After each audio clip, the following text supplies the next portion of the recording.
കർത്താവിന്റെ വന്യ പരിശുദ്ധ നാമം ഇന്ന് രാത്രിയിൽ വാഴ്ത്തപ്പെടട്ടെ. അനുഗ്രഹീതമായ ഈ രാത്രിയിൽ കർത്താവിന്റെ ശ്രേഷ്ഠ വചനവും യേശുക്രിസ്തുവിന്റെ സാക്ഷ്യവും നിമിത്തം നിങ്ങളുടെ മുമ്പിൽ ദൈവത്തിന്റെ വചനവുമായി നിൽക്കുവാൻ സർവകൃപാലുവായ ദൈവം ഒരുക്കി തന്ന നല്ല അവസരത്തിൽ ഞാൻ മുഴുവൻ മഹത്വവും എന്റെ കർത്താവിന് അർപ്പിക്കുന്നു. ഈ അനുഗ്രഹിക്കപ്പെട്ട ഈ ആത്മീയ ശുശ്രൂഷയിൽ നമുക്ക് ഒരുമിച്ച് ആത്മാവിൽ കർത്താവിനെ ആരാധിക്കുവാൻ, ദൈവത്തിന്റെ നാമത്തെ മഹത്വപ്പെടുത്തുവാൻ ദൈവം ഒരുക്കി തന്ന അവസരത്തിനായി സ്തോത്രം ചെയ്യുന്നു.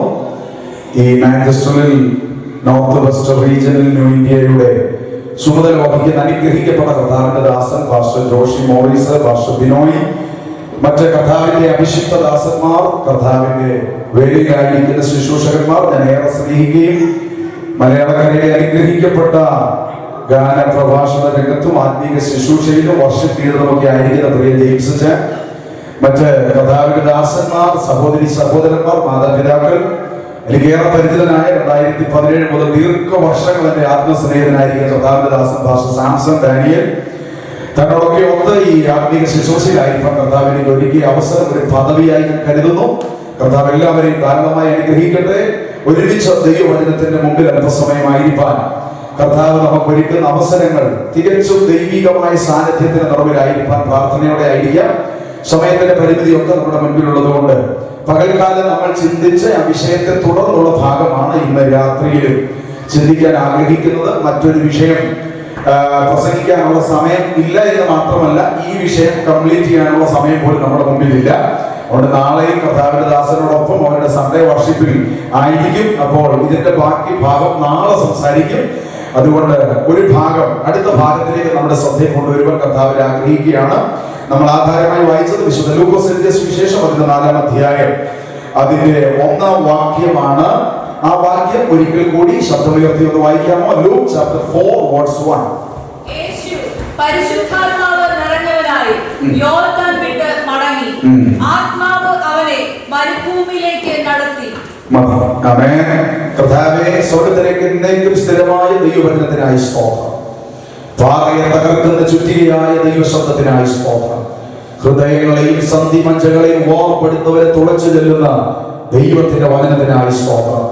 അങ്ങ് ഞങ്ങളോട് സംസാരിക്കണമേ, ദൈവശബ്ദം ഞങ്ങളെ കേൾപ്പിക്കണമേ, തിരുവായി വഴി ഇടപെടുമാറാകണമേ എന്ന് പ്രാർത്ഥിക്കുന്നു. മഹത്വമെല്ലാം അങ്ങയ്ക്ക് യേശുക്രിസ്തുവിൻ നാമത്തിൽ തന്നെ. ആമേൻ. നമ്മൾ പകൽക്കാലം ചിന്തിച്ചുകൊണ്ടിരുന്നത് പരിശുദ്ധാത്മാവിന്റെ ഇടപെടലുകളെ കുറിച്ചാണ്. ആമേൻ. നമ്മുടെ വിഷയം ഇങ്ങനെയാണ്: പരിശുദ്ധാത്മാവിന്റെ ഇടപെടലും ആത്മശക്തിയുടെ പൂർണ്ണതയും എന്ന വിഷയത്തെ കുറിച്ചാണ്.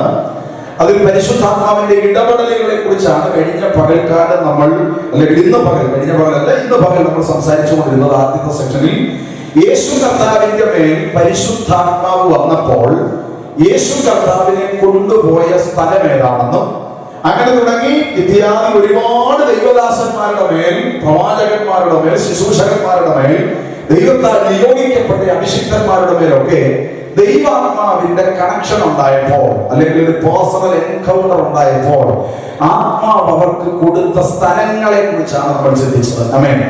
ഇവിടെ ലൂക്കോസ് എഴുതിയ സുവിശേഷം 4-ാം അധ്യായം 1-ാം വാക്യത്തിൽ നമ്മൾ ഇങ്ങനെ വായിച്ചത്: യേശു കർത്താവ് പരിശുദ്ധാത്മാവ് നിറഞ്ഞവനായി യോർദാൻ വിട്ട് മടങ്ങി, ആത്മാവ് അവനെ മരുഭൂമിയിലേക്ക് കൊണ്ടുപോയി. പകൽ പറഞ്ഞതിന്റെ രത്ന ചുരുക്കം ഷോർട്ടായിട്ട് പറഞ്ഞാൽ, പരിശുദ്ധാത്മാവ് ഒരുവന്റെ മേൽ വന്നാൽ അവനെ ഉയർന്ന സ്ഥലങ്ങളിലേക്കല്ല കൊണ്ടുപോകുന്നത്, മരുഭൂമിയിലേക്കാണ് കൊണ്ടുപോകുന്നത്. യേശുവിനെ പരിശുദ്ധാത്മാവ് കൊണ്ടുപോയത് മരുഭൂമിയിലേക്കാണ്. അവിടെ വ്യക്തമായി എഴുതിയിട്ടുണ്ട്, പിശാചാണ് അവനെ പരീക്ഷിച്ചത് മരുഭൂമിയിൽ. പക്ഷെ മരുഭൂമിയിൽ കൊണ്ടുപോയത് ആരാണ്? ദൈവത്തിന്റെ പരിശുദ്ധാത്മാവാണ്. അപ്പോൾ പരിശുദ്ധാത്മാവിന്റെ നിറം അനുഭവിക്കുമ്പോൾ നമ്മുടെ അവസ്ഥ മാറും, ഉയർച്ച വരും. ഇന്നുവരെ ഇല്ലാത്ത ചില നന്മകളൊക്കെ ഉണ്ടാകുമെന്ന് പഠിപ്പിക്കുന്ന ഒരുപാട് പഠിപ്പിക്കലുണ്ട്. അതിനെക്കുറിച്ചൊക്കെ ഞാൻ ദൈവവചനത്തിൽ നിന്ന് തെളിയിച്ചു പറഞ്ഞതാണ് ആദ്യത്തെ സെക്ഷനിൽ. ആമേൻ. എന്നാൽ പരിശുദ്ധാത്മാവ് വന്നാൽ ആദ്യം ഉയർച്ചകളല്ല, ആദ്യം താഴ്ചകളാണ്. ആ താഴ്ചക്കകത്ത് പരിശുദ്ധാത്മാവിനെ വ്യക്തിപരമായി എക്സ്പീരിയൻസ് ചെയ്യുന്നവനെയാണ് അടുത്ത ലെവലിലേക്ക് പരിശുദ്ധാത്മാവ് കൊണ്ടുപോകുന്നത്. ആമേൻ. യേശു കർത്താവിന്റെ മേൽ പരിശുദ്ധാത്മാവ് വരുന്നു, അവനെ മരുഭൂമിയിലേക്ക് കൊണ്ടുപോകുന്നു. എഹെസ്കേൽ പ്രവചനം 37-ാം അധ്യായം 1-2 വാക്യങ്ങളിൽ നിന്ന് രണ്ടാമത്തെ വ്യക്തിയെ കുറിച്ച് ഞാൻ പരിചയപ്പെടുത്തി. എഹെസ്കേൽ കൂടാരത്തിനകത്തിരുന്ന് ആത്മനിയന്ത്രണത്തിൽ കൂടാരത്തിലിരിക്കുന്ന യെഹെസ്കേലിന്റെ മേലെ യഹോവയുടെ ആത്മാവ് വന്നു. ആത്മാവിൽ അവനെ പുറപ്പെടുവിച്ചു. എങ്ങോട്ട് കൊണ്ടുപോയി? താഴ്വരയിലേക്ക് കൊണ്ടുപോയി. ആ താഴ്വര ഏത് താഴ്വരയായിരുന്നു? അസ്ഥി താഴ്വരയായിരുന്നു.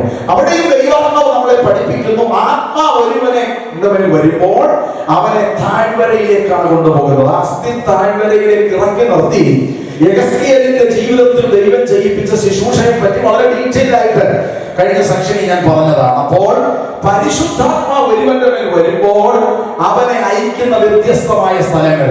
താഴ്വരയിലെ ശൂന്യതയിലേക്കാണ് യെഹെസ്കേൽ ഇറങ്ങിയത്. പക്ഷെ തിരികെ കയറിയത് ശൂന്യത കൊണ്ടല്ല, ഒരു സൈന്യത്തെയും കൊണ്ടാണ്. ദൈവം അനുവദിക്കുന്ന പ്രതലങ്ങളിൽ നിൽക്കുമ്പോൾ അവിടെ ദൈവം നമ്മളെ അസാധാരണമായി ഉപയോഗിക്കും. ആമേൻ. പിന്നെ പരിശുദ്ധാത്മാവ് നമ്മളോട് പറഞ്ഞു, എലീശ പ്രവാചകന്റെ മേലെ യഹോവയുടെ കരം വന്നപ്പോൾ ആത്മാവിന്റെ ഇടപെടലുണ്ടായപ്പോൾ 2 രാജാക്കന്മാരുടെ പുസ്തകം 3-ാം അധ്യായം അതിന്റെ 16-ാമത്തെ വാക്യം, അവനെയും മറ്റൊരു താഴ്വരയിലേക്ക് കൊണ്ടുപോയി. ആ താഴ്വരയുടെ പേരാണ് ഏദോം താഴ്വര. ആമേൻ. ആർക്കും ഒന്നും ചെയ്യാൻ പറ്റാത്ത അസ്ഥി താഴ്വരയിൽ ആത്മനിയോഗത്തോടെ ഇറങ്ങി നിന്ന് വചനം പറയാൻ തുടങ്ങിയപ്പോൾ ഒരു സൈന്യത്തെ ദൈവം യെഹെസ്കേലിന്റെ കരത്തിൽ കൊടുത്തു. ഒരിക്കലും വെള്ളം വരാത്ത താഴ്വരയായ ഏദോം താഴ്വരയിലേക്ക് ആത്മനിയോഗത്തോടെ ഇറങ്ങി ചെന്ന എലീശ പ്രവാചകൻ കണ്ടത് ചരിത്രത്തിൽ വെള്ളം വരാത്ത താഴ്വരയെ ഒരു നദി പോലെ ഒഴുകത്തക്ക വിധത്തിൽ ദൈവപ്രവൃത്തിയുടെ സാധ്യതകൾ ഉണ്ടാക്കി. ആമേൻ.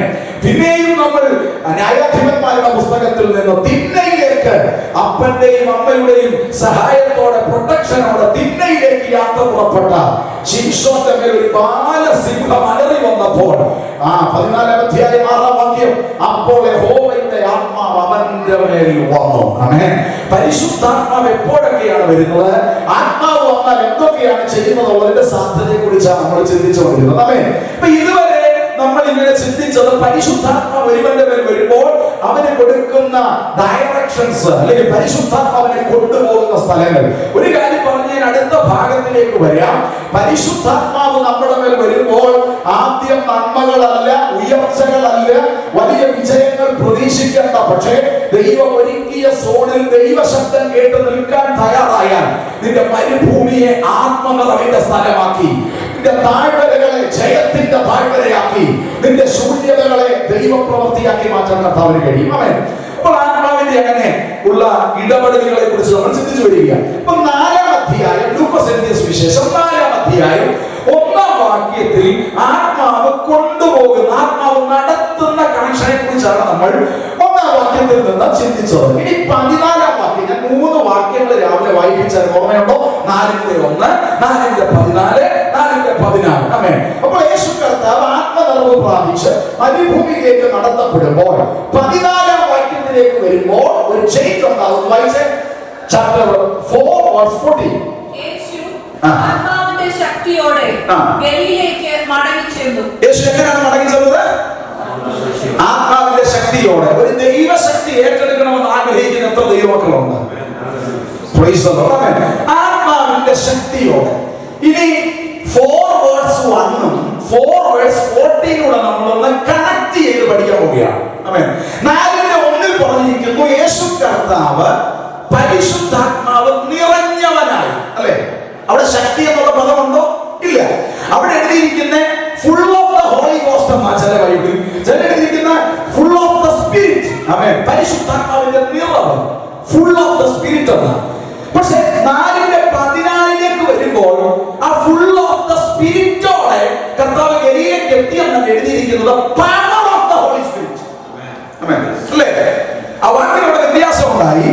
4-ന്റെ 1-ൽ ഹോളി സ്പിരിറ്റ് എന്ന് മാത്രമേ, നിറമെന്ന് മാത്രമേ പറയുന്നുള്ളൂ. പക്ഷെ 4-ന്റെ 14-ലേക്ക് എത്തിയപ്പോൾ ആ നിറം ഒരു ശക്തിയായി മാറുകയാണ്, ഒരു പവറായി മാറുകയാണ്. എത്ര ദൈവമക്കൾ ഇന്ന് രാത്രി ആഗ്രഹിക്കുന്നു ഒരു ആത്മനിറവിനപ്പുറം ഒരു ആത്മശക്തിയിലേക്ക് ചെയ്തു വരണം? ഈ ശക്തിയിലേക്ക് മാറിയെങ്കിൽ മാത്രമേ ചില ദൈവപ്രവൃത്തി നടക്കത്തുള്ളൂ. അത് ഞാൻ പറയാം. 4-ന്റെ 14 കഴിഞ്ഞിട്ട് 4-ന്റെ 16-ലേക്ക് വരണം. ഈ കണക്ഷൻ പറഞ്ഞെങ്കിൽ അത് പൂർണ്ണമാകത്തുള്ളൂ. ശ്രദ്ധിക്കണേ, യേശു കർത്താവ് ആത്മനിറവ് പ്രാപിച്ച് നേരെ പോകുന്ന സ്ഥലം മരുഭൂമിയാണ്. പകരം ഞാൻ പറഞ്ഞത് വീണ്ടും ഒന്നും കൂടി ആവർത്തിക്കുകയാണ്. പരിശുദ്ധാത്മാവിന്റെ നിറവോടെ കർത്താവ് മരുഭൂമിയിൽ പോയി. മരുഭൂമിയിലെ കർത്താവിന്റെ 40 ദിവസത്തെ ജീവിതം അത്ര സുഖകരമായിരുന്നു? അല്ല. പിശാചിനെ എന്ത് ചെയ്തു? പരീക്ഷിക്കപ്പെട്ടു. 3 പരീക്ഷണ നിരീക്ഷണങ്ങൾ പിശാച് നമ്മുടെ കർത്താവിന് കൊടുത്തു. അങ്ങനെ ആ പരീക്ഷണമൊക്കെ നമുക്കറിയാം. അതൊന്നും ഞാൻ പ്രസംഗിക്കുന്നില്ല, അറിയാവുന്ന കാര്യമാണ്. പക്ഷെ ഈ 3 പരീക്ഷണം സിമ്പിൾ ആയിട്ട് നമ്മൾ എടുക്കരുത്. നമുക്ക് ഈ 3 പരീക്ഷണം തന്നാൽ നമ്മളിൽ 90% ആൾക്കാർ പരാജയപ്പെടും. നമ്മൾ പറയും പരാജയപ്പെടത്തില്ലെന്ന്. നമ്മൾ അതിലാണല്ലോ പരാജയപ്പെട്ട് കിടക്കുന്നത്. ആ 3 വ്യത്യസ്ത തരത്തിലുള്ള പരീക്ഷണമാണ്. ഇന്നെല്ലാവർക്കും ദൈവത്തെ അറിയുന്നതിന്റെ പ്രധാന ലക്ഷ്യം എല്ലാം നേടിയെടുക്കുക എന്നുള്ളതാണ്. വലിയ ഒരു മലയുടെ മുകളിൽ, പർവ്വതത്തിന്റെ മുകളിൽ നമ്മുടെ കർത്താവിനെ കൊണ്ട് നിർത്തിയിട്ട് ഇതെല്ലാം നിനക്ക് തരാം. ഇതിനു വേണ്ടിയാണല്ലോ എല്ലാവരുടെയും പോരാട്ടം. ഇത് മുഴുവൻ എനിക്ക് വേണം, ഇത് മുഴുവൻ എനിക്ക് വെട്ടിപ്പിടിക്കണം. ഇത് മുഴുവൻ വെട്ടിപ്പിടിക്കാൻ വേണ്ടി ഒരായുസ് മുഴുവൻ അധ്വാനിക്കുക മനുഷ്യൻ. ഇത് മുഴുവൻ ഒറ്റ ദിവസം കൊണ്ട് തരാന്ന് പറഞ്ഞാൽ ആ ഓഫറിൽ വീഴാത്ത മനുഷ്യനുണ്ടോ? എന്നാൽ കർത്താവ് പറഞ്ഞ മറുപടി എന്താ? കർത്താവ് എന്തിനോടാണ്, എന്തുകൊണ്ട് അതിനോട് പ്രതികരിച്ചത് ഞാൻ ചിന്തിക്കുക. പിശാചിനോട് പറയാൻ എന്റെ കർത്താവിന് ഒരു വാക്കേ ഉള്ളൂ, ഇത് മുഴുവൻ നീ എനിക്ക് തരണ്ട, ഇത് മുഴുവൻ എന്റെതാ. ഇന്ന് പകൽ ഞാൻ ദൈവമക്കളോട് പറയാം, അവൻ എന്തൊക്കെ അവകാശമുണ്ടോ അതിനൊക്കെ കൂട്ടവകാശം വീണ്ടെടുക്കപ്പെട്ട ദൈവമക്കൾക്കുണ്ട്. അതുകൊണ്ട് കർത്താവ് പറയും, ഈ പരീക്ഷണത്തിൽ ഇപ്പൊ ഈ കല്ല് അപ്പമായി തീരാൻ പറഞ്ഞ കാര്യം അതല്ല എന്റെ വിഷയമെങ്കിൽ ഞാനൊന്ന് പറഞ്ഞു പോവുകയാണ്. നീ ദൈവപുത്രനെങ്കിൽ ഈ കല്ല് അപ്പമായി തീരാൻ കൽപ്പിക്കാൻ പറഞ്ഞു. യേശു കർത്താവ്, ശ്രദ്ധിക്കണം എല്ലാവരും, യേശു കർത്താവ് എത്ര അത്ഭുതങ്ങൾ ചെയ്ത കർത്താവാണ്, എത്ര അടയാളങ്ങൾ ചെയ്ത കർത്താവാണ്. യേശുവിന്റെ ഒരു വാക്ക് പോലെ അത് ചെയ്യാം. ഈ കല്ല് അപ്പമാക്കാനതിന്റെ കാര്യം എന്നാന്ന് ചോദിച്ചാൽ, ഇന്നത്തെ ആൾക്കാരാണെങ്കിൽ, ഞാൻ കുറ്റപ്പെടുത്തുകയല്ല, ഓപ്പണായിട്ട് പറയും, ഇന്നത്തെ ആൾക്കാരാണെങ്കിൽ അവര് കല്ല് അപ്പമല്ല വേറെ പല വെറൈറ്റി ആക്കാൻ വേണ്ടി ശ്രമിച്ചാലാണ് ചിന്തിക്കുന്നത്. യേശു എന്തായാലും കല്ല് അപ്പമാക്കാൻ, മരിച്ചവരെ ഉയർപ്പിക്കാൻ കഴിവുള്ള ദൈവത്തിനാണോ കല്ല് അപ്പമാക്കാൻ പറ്റാത്തത്? എന്തുകൊണ്ടോ ഇന്നത്തെ ആൾക്കാരാണെങ്കിൽ സ്തോത്രം അതിനെ കൂടെ ശ്രമിച്ചേനെ. യേശു എന്താണെന്നറിയാമോ അവന് ചെയ്യാനത്? പിശാച് പറഞ്ഞ കാര്യം ചെയ്ത് തെളിയിച്ച് എന്റെ കർത്താവിന് ദൈവമാകേണ്ട ആവശ്യം ഇല്ല. ഈ കല്ല് കല്ലായിട്ടിരുന്നാലും ഞാൻ ആരാണ്? ദൈവമാണ്. അതുകൊണ്ടാണ് എന്ത് ചെയ്യുന്നത്? കർത്താവ് കല്ലപ്പമാക്കാനത്. ഞാൻ എന്റെ പ്രിയ സഹോദരങ്ങളോട്, ദൈവദാസന്മാരോട് പറയാം, നീ മറ്റുള്ളവരുടെ മുമ്പിൽ എന്തെങ്കിലും കാണിച്ചുപദേശിയാകാനല്ല ശ്രമിക്കേണ്ടത്. നിന്റെ അകത്ത് ഒരു നിശ്ചയം വേണം, ഞാൻ അഭിഷിക്തനാണ്, ഞാൻ ദൈവമൈതലാണെന്ന്. പിശാച് പറയുന്ന വാക്ക് കേട്ടിട്ട് മനുഷ്യന്റെ മുമ്പിൽ അത് കാണിച്ച്, മനുഷ്യന്റെ മുമ്പിൽ ഇത് കാണിച്ച് ദൈവദാസനാകേണ്ട ആവശ്യം നമുക്കില്ല. നമ്മുടെ അകത്തൊരു ചിന്ത വേണം, നമ്മൾ എന്തെങ്കിലും കാണിച്ചത് കൊണ്ടല്ല നമ്മൾ നിലനിൽക്കുന്നത്, നമ്മുടെ ഒരു വിളിയുണ്ടെന്നുള്ള ഒരു ബോധ്യം നമുക്കുണ്ടായിരിക്കണം. നമ്മുടെ കർത്താവ് കല്ലൊന്നും അപ്പമാക്കുന്നില്ല. ഒരേ അപ്പമോ ആ മരുഭൂമി കിടക്കുന്ന സകല കല്ല് അപ്പമാക്കാനും ആൾക്ക് പറ്റും, കർത്താവിന് പറ്റും. പിശാചിന്റെ വാക്ക് കേട്ട് അപ്പമാക്കി തെളിയിച്ച് ദൈവമാകേണ്ട ആവശ്യം നമ്മുടെ കർത്താവിനില്ല. പല പല പരീക്ഷണങ്ങൾ. അതിന്റെ അർത്ഥം ഈ പരീക്ഷണത്തിലൊക്കെ നമ്മൾ വീണുപോയനെ. പിന്നെ എനിക്ക് കല്ല് അപ്പമല്ല, ഇതിനെ അപ്പുറമാക്കാൻ അറിയാമെന്ന് പറഞ്ഞേനെ. ഇവിടെ ഒക്കെ ഇന്നത്തെ മനുഷ്യൻ തോറ്റ് കിടക്കുക, മറ്റുള്ളവരുടെ മുമ്പിൽ ആളാകാനും സകലത നേടിയെടുക്കാനുള്ള പരീക്ഷണം വേണ്ട. അല്ലാതെ തന്നെ പരാജയപ്പെട്ട് കിടക്കുമ്പോൾ ഒരു മനുഷ്യനെ മാനസികമായി എന്തൊക്കെ വൈകാരിക തലങ്ങളിൽ കൊണ്ടുപോയി പരാജയപ്പെടുത്താൻ ശ്രമിക്കുമോ അതിലൊക്കെ യേശു കർത്താവിനെ കൊണ്ടുപോയി. പക്ഷെ ജയിക്കാൻ പറ്റിയില്ല. ഈ പരീക്ഷ തികച്ച ശേഷം, അങ്ങനെയാണ് 14-ാം വാക്യത്തിൽ നിങ്ങൾ വായിക്കുന്നത്. 13-ഓ 14-ആം തോന്നുന്നു, ഇതിരിക്കുന്ന സകല പരീക്ഷയും തികച്ച ശേഷം പിശാച് അവനെ വിട്ട് പോയി. സകല പരീക്ഷ തികച്ച ശേഷം പിശാച് അവനെ വിട്ട് പോയെന്ന് പറഞ്ഞാൽ അർത്ഥം എന്താ? ഇനി ഒരു പരീക്ഷണം പിശാചിനില്ല. തികച്ച ശേഷം എന്ന് പറഞ്ഞാൽ ഏറ്റവും പ്രധാനപ്പെട്ട 3 സംഭവമാണ് യേശുവിന്റെ മുമ്പിൽ നിരത്തി കൊടുത്തത്.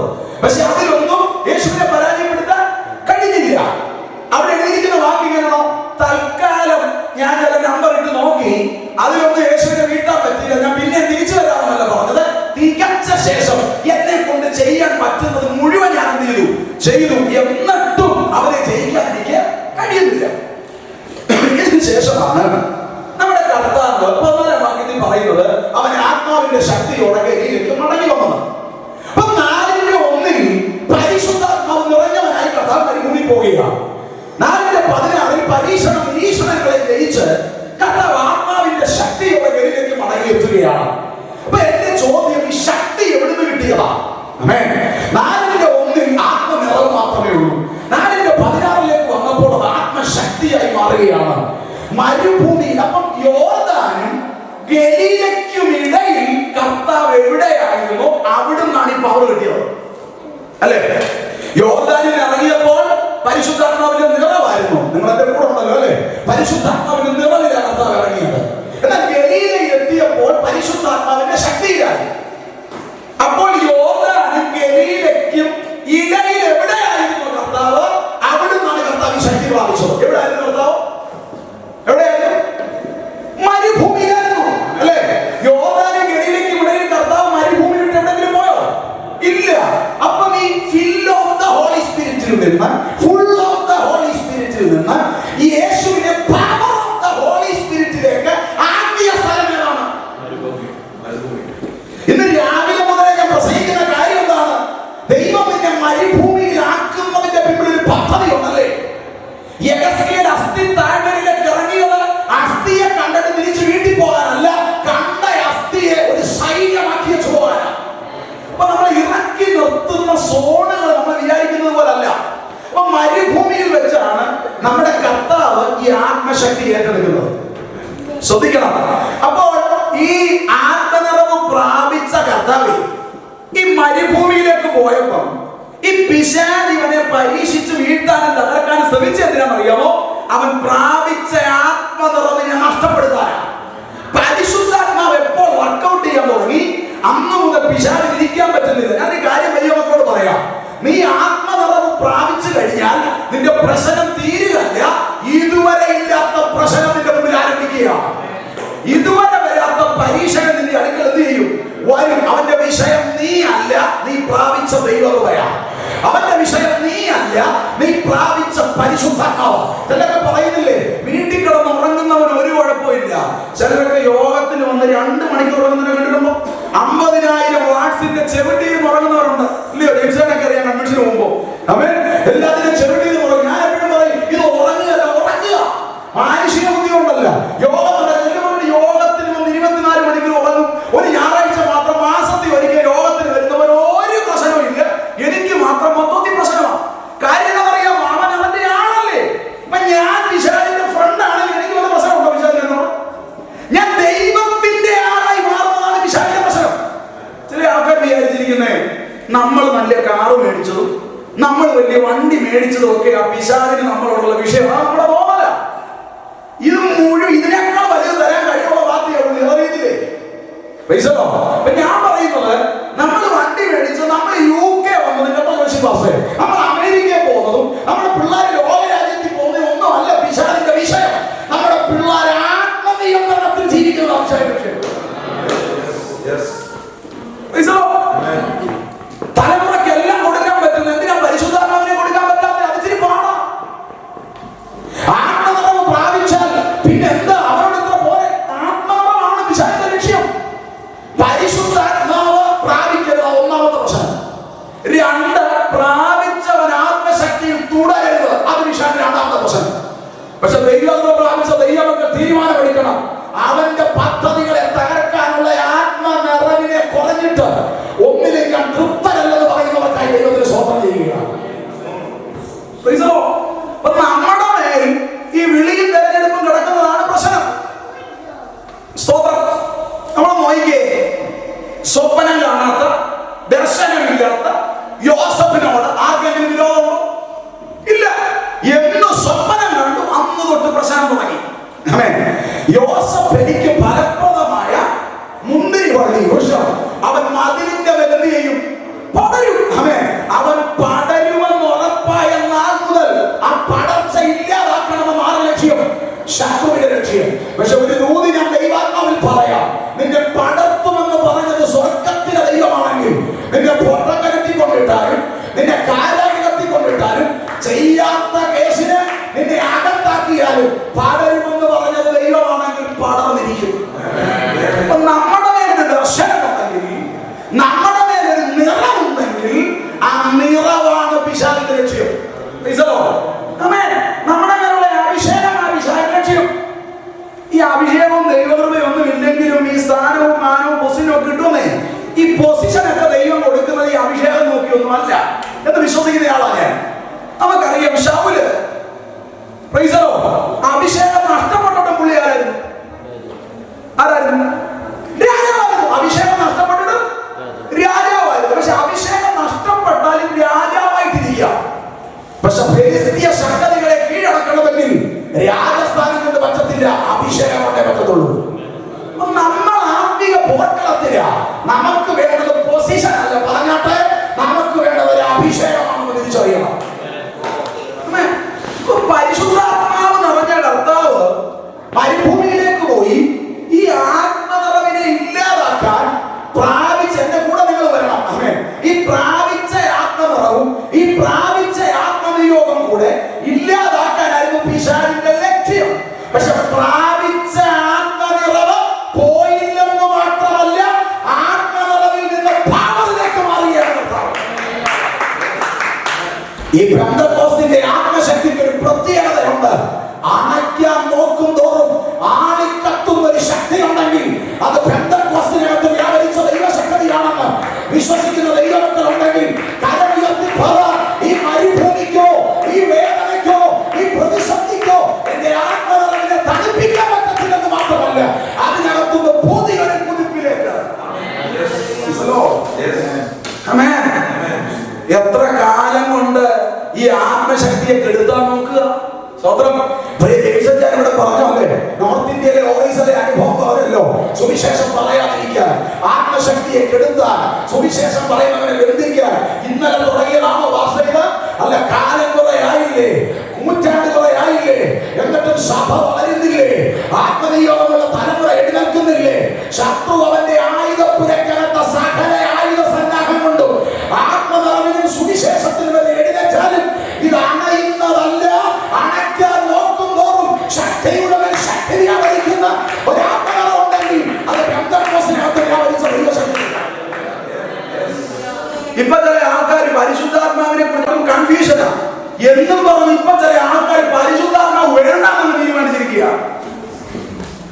അതെന്താണെന്ന് എനിക്ക് മനസ്സിലാവുന്നില്ല. പരിശുദ്ധാത്മാവെന്ന് പറഞ്ഞവനെ, പരിശുദ്ധാത്മാവെന്ന് പറയുന്നവരെ കാണുമ്പോൾ ചില ആൾക്കാർക്ക് ഇപ്പൊ അല്ലാത്ത ബുദ്ധിമുട്ടാണ്. ഞാൻ ചോദിക്കട്ടെ, പെന്തക്കോസ്തിന്റെ വളർച്ച പരിശുദ്ധാത്മാവാ? ആര് തോട്ടം പറയുന്നില്ല? പെന്തക്കോസ്തിന്റെ വളർച്ച പരിശുദ്ധാത്മാവാ. പക്ഷെ പരിശുദ്ധാത്മാവിനെ മാർക്കറ്റ് ചെയ്യുന്നത് ഞാൻ കൊണ്ടുവയ്ക്കത്തില്ല. പരിശുദ്ധാത്മാവിനെ ഒരു വിഭാഗം മാർക്കറ്റ് ചെയ്യുന്നതും പറഞ്ഞ് ഇപ്പൊ പിശാചിന്റെ ഏറ്റവും വലിയ സന്തോഷം എന്താ പറയുക? നോർമലായിട്ട് പറയാം.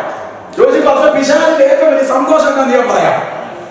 ഇതിന്റെ മറവിൽ ചില കാര്യങ്ങൾ ഇറങ്ങിയത് കൊണ്ട് എല്ലാം ഇങ്ങനെയാണെന്ന് തെറ്റിദ്ധരിപ്പിച്ച് പരിശുദ്ധാത്മാവിന്റെ നിയോഗങ്ങൾ ദൈവസഭയിൽ പോയി ആരാധിക്കുന്നവരില്ല, അന്യഭാഷ പറയുന്നവരില്ല, വെറുതെ വന്നിരുന്ന് പോയാൽ മതി, ഇതെല്ലാം ഡ്യൂപ്ലിക്കേറ്റ് ആണെന്ന് പഠിപ്പിച്ച് ജനത്തെ ഇത് ചെയ്യുന്നുണ്ട്. പിശാചിന് സന്തോഷമായി ഒരുവനും ആത്മനിറവിൽ ആരാധിക്കത്തില്ല. ആ ഇതിന്റെ മറവിൽ പിശാച് നല്ല കളി നടത്തുക. അതുകൊണ്ട് UK മാഞ്ചസ്റ്ററിലുള്ള ദൈവമക്കളുടെ ആത്മാവിൽ പറയാം, ഇതിനെ മാർക്കറ്റ് ചെയ്യുന്നവർ മാർക്കറ്റ് ചെയ്യട്ടെ, ഇതിനെ ദുരുപദേശത്തിന് വേണ്ടി നിൽക്കുന്നവൻ നിൽക്കട്ടെ. പക്ഷെ പരിശുദ്ധാത്മാവിനെ വിട്ടൊരു ലൈഫ് ഒരാത്മീയരെല്ലാം മനസ്സിലാക്കണം. എനിക്ക് പറയാൻ പറ്റും, എനിക്ക് പരിശുദ്ധാത്മാവിന്റെ ശക്തിയും ദൈവ ആത്മാവിന്റെ നിറവിലും എനിക്ക് രാജ്യത്ത് വരാൻ പറ്റത്തില്ല. പരിശുദ്ധാത്മാവ് നമ്മുടെ ഡെസ്റ്റിനേഷനെ തീരുമാനിക്കുന്നത്. ഞാൻ രാവിലെ പറഞ്ഞല്ലോ, 7 വയസ്സ് വരെ ബന്ധിക്കപ്പെട്ടിരുന്ന എന്റെ നാവിനെ, ഞാൻ മൂമ്മനായിട്ട് ജനിച്ചയാളാണ്. 7 വയസ്സ് വരെ സംസാരിക്കാൻ കഴിയില്ലാത്തയാളാണ്. എന്റെ സംസാരം കേട്ടാൽ അങ്ങനെ പറയോ? എന്ന് ഞാൻ സംസാരിക്കാൻ തുടങ്ങി, അന്ന് ഞാൻ പ്രസംഗിക്കാൻ തുടങ്ങി. എന്റെ നാവിന്റെ വെട്ട് പൊട്ടിച്ചത് ആത്മശക്തിയാണെന്ന് വിശ്വസിക്കുന്ന ആളാണ് ഞാൻ. ഇന്ന് പല തിയറിക്കപ്പുറം ആത്മാവിന്റെ ചലനം നടക്കണമെന്ന് ആഗ്രഹിക്കുന്നവരുണ്ടെങ്കിൽ അവർക്കായി ദൈവത്തിന് സ്തോത്രം ചെയ്യുക. ഇന്ന് രാത്രി പരിശുദ്ധാത്മാവിന്റെ നിയോഗത്തോടെ ഞാൻ പറയുകയാണ്, നമ്മുടെ ഭവനങ്ങളുടെ മേൽ, നമ്മുടെ തലമുറകളുടെ മേൽ ഒരു ആത്മനിറവിന്റെ ചലനം ഉണ്ടാകുമെന്ന് വിശ്വസിക്കുന്നവരുണ്ട്. ഞാൻ ചോദിക്കട്ടെ, രാവിലെ തൊട്ട് വൈകിട്ട് വരെ പിള്ളേരെ ഉപദേശിച്ചിട്ട് പിള്ളേർ ശരിയാവുന്നു? ഇല്ല. പിന്നെ കുറെ ആർഗ്യുമെന്റ്സ് ഉണ്ടാക്കി വെച്ച് 2 ദിവസം മിണ്ടാതിരിക്കാമെന്നല്ല വല്ലോണമുണ്ടോ? നമ്മൾ പറയും അങ്ങനല്ല, പിള്ളേർ പറയും ഇങ്ങനല്ല. നമ്മൾ വലിയ തിയറി പഠിച്ചാൽ അവരോട് പറയുന്നത്, അവർ നമ്മൾ പഠിക്കാത്ത വേറെ പുസ്തകം പഠിച്ചത് നമുക്ക് അറിയത്തില്ല. ചില ആൾക്കാർ പറയുന്നത് അറിയത്തില്ല, അറിയത്തില്ല, തോന്നല്ല, സംസാരിച്ച് നോക്കണം. ഞാൻ ഒരു യൂത്തിന്റെ മീറ്റിങ്ങിന് കുറച്ച് മാസത്തിന് മുമ്പ് ഒരു രാജ്യത്തായിരുന്ന സമയത്ത് ഡിസ്കഷൻ. രാവിലത്തെ യൂത്തിന്റെ മീറ്റിംഗ് കഴിഞ്ഞു, പേരൻസ് ഒന്നുമില്ല, പിള്ളേർ മാത്രമേ ഉള്ളൂ. ഞാനും ഒരു 10-30 പിള്ളേർ മാത്രമേ ഉള്ളൂ. അവർക്ക് പറയാനുള്ളതല്ല എന്നോട് പറയാം, എനിക്ക് പറയാനുള്ള അവർ പറഞ്ഞെല്ലാം കേൾക്കും. എന്റെ ദൈവമേ, ഞാൻ അവിടുന്ന് കേട്ടപ്പോ ഒരു കൂടെ കംപ്ലൈന്റ് ആയി. ഇവർക്ക് ഇത്രയും ഒബ്സർവ് ചെയ്യുന്നോ ഞാൻ ചിന്തിച്ചേ. ഒരു വീട്ടിൽ ഞായറാഴ്ച രാവിലെ ആരാധനയ്ക്ക് ഒരുങ്ങി ആത്മാവിൽ വർഷങ്ങളായിട്ട് നമ്മൾ ആരാധിക്കുന്ന മാതാപിതാക്കളാണ്. പക്ഷേ ഈ പരിശുദ്ധാത്മാവിൽ ആരാധിക്കുന്ന പേരൻസ് ഓരോ ദിവസം ചെയ്യുന്ന കാര്യങ്ങൾ തലയിൽ വ്യക്തമായിട്ട് വെച്ചിരിക്കുക. എന്നിട്ട് എന്നോട് ചോദിക്കുക, ചർച്ചയിൽ വരുമ്പോ ഇങ്ങനെ ആവും, ഈ പരിശുദ്ധാത്മാവുള്ളവർ ഇങ്ങനെ കാണിക്കുമോ, ഇങ്ങനെ ചെയ്യുമോ, എന്തൊക്കെ കാര്യമോ? അപ്പൊ നമ്മുടെ തോന്നലാണ് പിള്ളേർക്ക് ഇതൊന്നും അറിയത്തില്ലെന്നല്ല, മൈൻഡ് ചെയ്യുന്നില്ല. അവർക്ക് മനസ്സിലായതേ ഈ യോഗത്തിന് വരുമ്പോ ഒരു സംഭവമായിരുന്നു, അതിനപ്പുറം ഒന്നുമില്ല. അത് മാറ്റിക്കൊടുക്കണം. ഇത് യോഗത്തിന് വരുമ്പോൾ 2 മണിക്കൂർ ആവേശം കയറുമ്പോ കത്തുന്ന സാധനമല്ല. അടുത്ത ശനിയാഴ്ച വരെ എന്നെ കൺട്രോൾ ചെയ്യുന്ന പരിശുദ്ധാത്മാവാണെന്ന് തെളിയിക്കണം. എന്താ തെളിയിക്കാൻ പറ്റത്? നീ സംസാരിക്കുമ്പോ ദൈവാത്മാവുണ്ടോ? നിന്റെ ഇടപാടിൽ ദൈവാത്മാവുണ്ടോ? നിന്റെ വീട്ടിൽ സംസാരത്തിൽ ദൈവാത്മാവുണ്ടോ? ഇത് സാധാരണ കാണുന്ന തുള്ളും ആത്മാവല്ല. പുതിയ നിയമസഭയെ പറ്റി ഞാൻ രാവിലെ പറഞ്ഞു, 24/7 ജീവിക്കുന്നേ. ഈ ചിലരെ ഈ പിള്ളേരെ കുറ്റം പറയും. ഞാനിപ്പോ അവരോട് പറഞ്ഞ കാര്യം നാട്ടിൽ പറഞ്ഞല്ലോ പറയാം. ഈ തേങ്ങ കട്ടവനാണ് മാങ്ങ പൊട്ടിച്ചവനെ കുറ്റം പറയും. പുള്ളി 2 ദിവസം മുമ്പ് തേങ്ങ പൊട്ടിച്ച് വീട്ടിൽ വെച്ചിരിക്കുക. എന്നിട്ട് പുള്ളി ഇന്ന് മാങ്ങ പൊട്ടിച്ചവനെ കുറ്റം പറഞ്ഞുകൊണ്ട്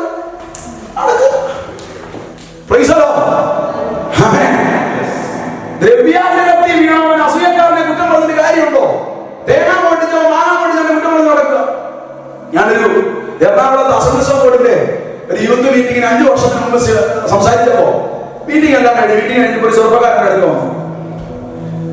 അന്ന് എനിക്കും ആ പയ്യനും ഒരു പ്രായമുള്ളൂ, സെയിം പ്രായമാണ്, എന്നെക്കാൾ ഒരു 5-6 മാസങ്ങളെ സാധാരണ കുറെ കാര്യങ്ങളുണ്ട്. അപ്പൊ പയ്യന്റെ കൂടെ അപ്പനും അമ്മയും കൂടെ വന്നിട്ടുണ്ട്, പയ്യനോട് വന്നിട്ടുണ്ട്. അപ്പൊ അതിന് വേണ്ടി പ്രാർത്ഥിക്കേണ്ട വിഷയം ഇതാണ്. പാസ്റ്റർ 24 മണിക്കൂർ സിനിമയാക്കണം. എന്താണ് സിനിമ? ഇവന്റെ സിനിമ ഭ്രാന്ത് എന്ത് ചെയ്യണം? ഒന്ന് ഉപദേശന്മാർക്ക് വല്ലാത്ത വിഷയങ്ങളെ എല്ലാം ശാസിക്കണം. അപ്പം ഞാൻ വന്ന് പ്രാർത്ഥിക്കാന്ന് പറഞ്ഞു. അപ്പൊ എന്നോട് ഈ മോൻ പറഞ്ഞു, പക്ഷെ 1 മിനിറ്റ് 1 സെക്കൻഡ് ഒരു കാര്യം ചെയ്യണം. എന്താ പറഞ്ഞോളാം? അപ്പൊ എന്നോട് പറഞ്ഞു, പക്ഷെ ഞാനൊരു കാര്യം പറയാം. ഓക്കെ, ഞാൻ സിനിമ കാണും. എനിക്ക് ഒരു ദിവസം അല്ലെങ്കിൽ ഒരാഴ്ച ഒരു സിനിമ എങ്ങനെ കണ്ടാൽ പറ്റും? അതെന്റെ പ്രശ്നം. ഞാൻ ഗെയിം ഒക്കെ സിനിമ കാണും. പക്ഷെ അത് തെറ്റാണെങ്കിൽ ഞാൻ ഒരു കാര്യം ചോദിക്കട്ടെ. ഞാൻ 2 മണിക്കൂർ സിനിമയാക്കാം. ഒരു സിനിമ 2 മണിക്കൂർ 2.5 മണിക്കൂർ ഞാൻ കാണും. അപ്പൊ അത് പാപമാണെങ്കിൽ ഞാൻ ഒരാഴ്ച 2.5 മണിക്കൂറെ പാപം ചെയ്യുന്നുള്ളൂ. എന്റെ അമ്മയാണെങ്കിൽ കഴിഞ്ഞ 2.5 കൊല്ലം കൊണ്ട് പാപം ചെയ്യുക. മനസ്സിലായില്ല ആദ്യം. എന്റെ പൊന്നു ഭാഷയുടെ സീരിയൽ തുടങ്ങിയിട്ട് 2.5 വർഷമായി. അത് ഇതുവരെ എന്ത് ചെയ്തിട്ടില്ല. ഇതാ ഞാൻ പറഞ്ഞു, തേങ്ങ മോട്ടിച്ചവനാ മാങ്ങ മോട്ടിച്ചവന്.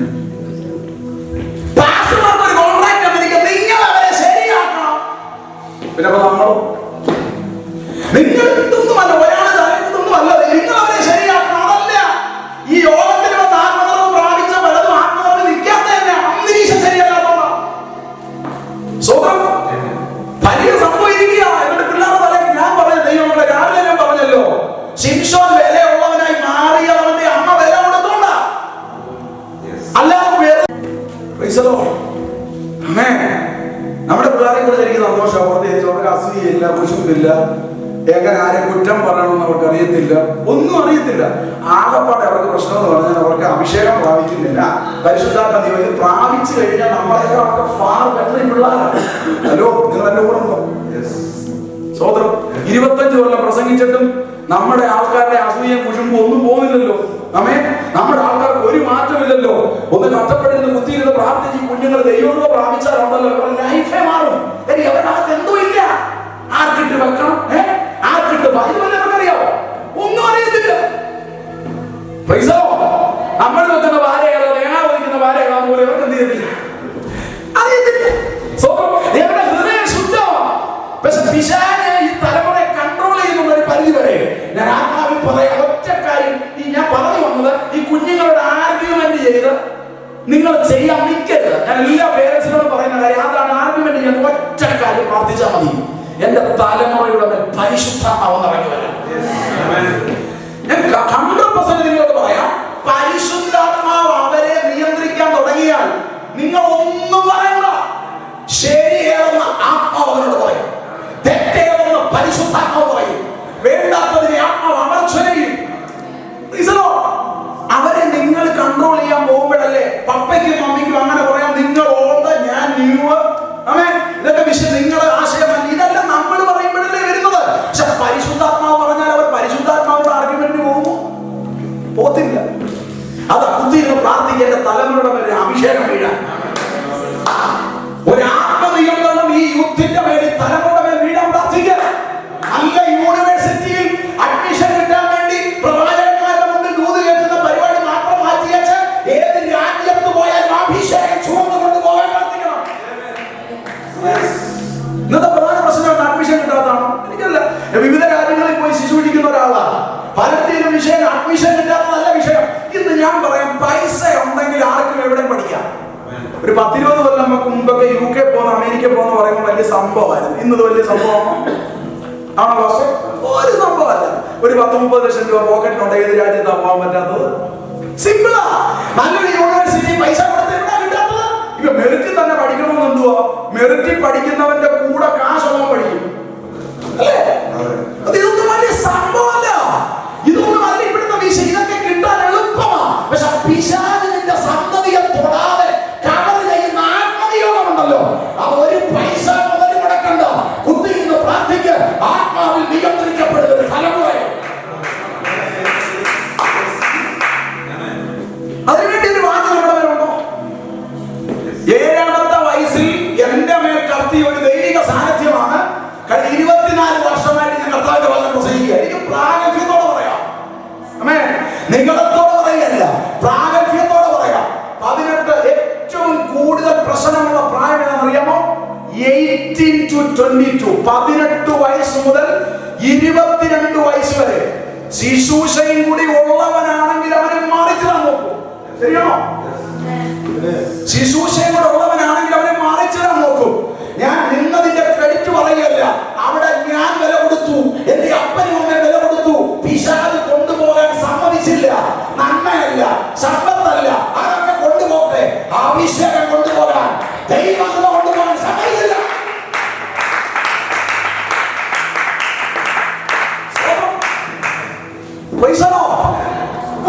ഞാൻ എപ്പോഴും ദൈവത്തിന് നന്ദി പറയും. ഞാൻ ആദ്യമായിട്ട് ഒരു വിദേശത്ത് കർത്താവിന്റെ വചനം പ്രസംഗിക്കാൻ പോകുന്നതിന്റെ 9ാമത്തെ വയസ്സിലാണ്. 9 വയസ്സ് കഴിഞ്ഞ് 10ാമത്തെ വയസ്സിൽ ആ മെസ്സേജിലാണ് യൂട്യൂബില് എല്ലാ പെന്തക്കോസ്തുകാരും സമുദായക്കാരും ഒക്കെ കണ്ടിട്ടുണ്ട്. ഒരു കോട്ട് സൂട്ടും ഒക്കെ ഇട്ട് 10 വയസ്സുകൊണ്ടാണ് പ്രസംഗിക്കുന്നത്. എന്റെ ആദ്യത്തെ വിദേശ യാത്രയാണ്. എന്റെ അപ്പനും അമ്മയോടും ഞാൻ ശുശ്രൂഷയ്ക്ക് ഇറങ്ങിയ കാലം തന്നെ 9 എന്നെ പറഞ്ഞ ചെറുപ്പം പോലെ അറിയാവുന്ന ആളാണ് പാസ്റ്റർ സാംസൺ. സ്വതന്ത്രം അദ്ദേഹത്തിന്റെ ഒക്കെ ഭാഗങ്ങളൊക്കെ പോയി ഞാൻ ശുശ്രൂഷിച്ചിട്ടുണ്ട് കുഞ്ഞിലെ. അദ്ദേഹത്തെ നേരിട്ട് പരിചയപ്പെടുന്ന മസ്കറ്റിൽ വെച്ചാണ് കേട്ടോ. മസ്കറ്റിൽ നമ്മുടെ ഒരു യോഗത്തിന് അവിടെ ഉണ്ടായിരുന്നു. നല്ല വർഷം വീടൊക്കെ ഒതുങ്ങി ഒരു സൈഡിൽ ഇരുന്നു. അന്നേ ദൈവാത്മാ പറഞ്ഞതാ, നിങ്ങളുടെ അകത്തൊരു ശുശ്രൂഷകനുണ്ട്, ദൈവം പുറത്തു കൊണ്ട് വരുമെന്ന്. അത് ഇവിടെ വന്ന് കാണാൻ പറ്റുന്ന കർത്താവിനെ സ്വതന്ത്രം ചെയ്യുക. അപ്പൊ ദൈവങ്ങളെ ഒരു ഒരു ഒരു പരിധിയിൽ എന്റെ അപ്പനോട് പറഞ്ഞിട്ടുണ്ട്, ഇത് അധികകാലം പോകത്തില്ല. നമ്മുടെ ആൾക്കാരുടെ ഏറ്റവും വലിയ പ്രശ്നം എന്ന് പറഞ്ഞാൽ അസൂയാണ്. ഒരുത്തരം ഉപയോഗിക്കപ്പെട്ട ഡൈജസ്റ്റ് ആവുന്നില്ല. കാര്യം എന്ന് പറഞ്ഞാൽ ഈ പറയുന്നവരുടെയൊക്കെ പിള്ളേർ ക്രിക്കറ്റ് കളിച്ച് നടക്കുമ്പോൾ നമ്മൾ മയക്കും കൊണ്ട് നിൽക്കുമ്പോൾ ഇഷ്ടപ്പെടുവോ? ഹലോ, ഇതല്ലേ വിഷയം. അതുകൊണ്ട് ഈ പറയുന്ന പുള്ളികൾക്ക് ലഭിക്കാത്ത സ്റ്റേജ് നമുക്ക് കിട്ടും. അങ്ങനല്ല, നമ്മുടെ ഇടുങ്ങിയ മനസ്സിന് മാറണം. ഞാൻ കഴിഞ്ഞ ദിവസം ജോസഫ് പാസ്റ്റർ, സാംസൺ പാസ്റ്റർക്ക് അറിയാം, ഞങ്ങളോടൊക്കെ സംസാരിക്കുന്നത് ഇവിടെ വന്നില്ലെങ്കിൽ അവർക്ക് നിന്നൊക്കെ പ്രാർത്ഥിക്കുന്ന ആളാണ്. ഞാൻ പറയുന്നത് ഞാൻ ഹാർട്ട്ഫുള്ളി എന്റെ ഹൃദയം കൊണ്ട് പറയുകയാണ്. എന്നേക്കാൾ നല്ലൊരു അഭിഷിക്ത ശുശ്രൂഷയിൽ ജോസഫ് പാസ്റ്റർ നിന്നാൽ എന്റെ സന്തോഷത്തെ പറയും. എനിക്ക് അറിയാവുന്ന ഒരു വ്യക്തി എന്നേക്കാൾ ഉപയോഗിക്കപ്പെടുന്നല്ലോ എന്ന് ചിന്തിക്കണം. ഇതാണ് പരിശുദ്ധാത്മാവുള്ളവന്റെ മനസ്സ്. ഇനി അദ്ദേഹം എത്ര സ്റ്റേജിൽ പ്രസംഗിച്ചാലും എനിക്കുള്ള സ്റ്റേജ് എടുത്ത് ജോസഫ് പാസ്റ്റർക്ക് കൊടുക്കത്തില്ല. ജോസഫ് പാസ്റ്റർ ഉള്ളത് എനിക്കെടുത്ത് തരത്തില്ല. അങ്ങനെയാണ് ഞങ്ങളെ രണ്ടുപേരെ വിളിക്കേണ്ട ആവശ്യം. ഒരാളെ വിളിച്ചാൽ പറയുന്നു. ഈ നാട്ടിൽ ടാക്സി ഓടുന്ന ഓട്ടോക്കാരുടെ അത്രയും പോലും വിവരം നമ്മുടെ ആൾക്കാർക്കില്ല. 100 ഓട്ടോയുള്ള സ്റ്റാൻഡിൽ പുതിയൊരു ഓട്ടോ വന്നാൽ ഓട്ടോ വന്നെന്നും പറഞ്ഞ് കഴിഞ്ഞ കൊല്ലം ഓടുന്ന വീട്ടിൽ പോയി ഇരിക്കുക വെച്ചാ ഇരിക്കത്തില്ല. അവന്റെ ചിന്ത എന്താ പറയുക, നീ എത്ര ഇലക്ട്രിക് ഓട്ടോ കൊണ്ടുവന്നാലും എനിക്കുള്ള ഓട്ടം ആത്മാവിനെ പ്രാപിച്ച് 25 കൊല്ലം ബന്ധക്കോസി വന്നാലും നമുക്ക് ഇത്രയും പോലും വിവരമില്ലല്ലോ.